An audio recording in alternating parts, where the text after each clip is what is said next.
ito lang ang masasabi ko. Grabe talaga ang nangyayari ngayon sa bansang Pilipinas. Iisang babae, Vice President ng Pilipinas. Pinagtutulong-tulungan ng buong administration. Mula sa Presidente, hanggang sa DOJ, hanggang sa Ombudsman, ginamit pa yung NBI. Ngayon, ginamit ang Kongreso, ginamit ang Senado, buong pwersa ng gobyerno. Nag-iisang babae lang siya. Pinagtutulong-tulungan ng lahat ng buong pwersa. Iisa lang ibig sabihin, siya ang karapat-dapat na mamuno sa ating bansa.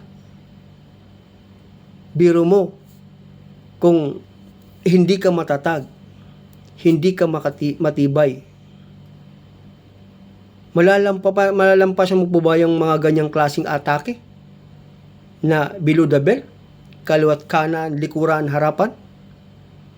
Babimbihira ang makakalampas ng ganyan. Kita mo kung natatandaan nyo, dati nga mayroong inimpeach doon, inakusahan, nagpakamatay, di ba? Sino ba yung ano na yon? Yung nagpakamatay? Yun. Pero si BP Inday Sara, aba, tumitindig, tumatayo hanggang ngayon. Ibig sabihin, matatag siya. Kaya pagdating sa 2028, isa lang sa akin ha, hindi sa inyo, sa akin, kasama ng mga kadidiis ko, Inday Sara kami. Ano man ang gagawin nyo. Kasi basahin mo lang, unawain mo muna nang nangyayari. Kaliwat kanan. Bubo daw si Inday Sara. Hindi raw tamang pag-iisip. Walang hiya. Diyan ba ang hindi tamang pag-iisip?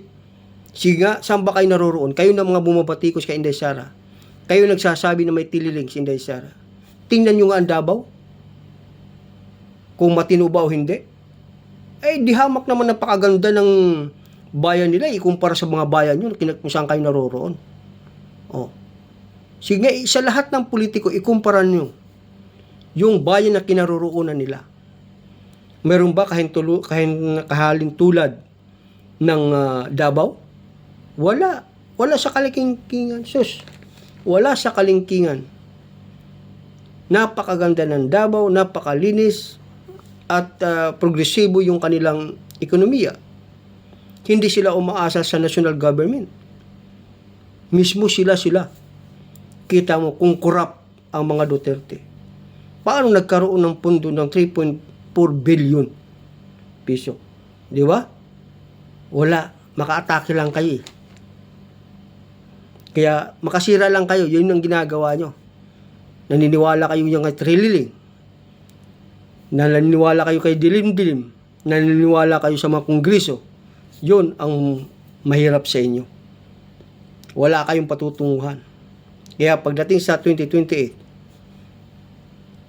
Duterte pa rin. Walang iwanan. Okay? Bye-bye. See you next time.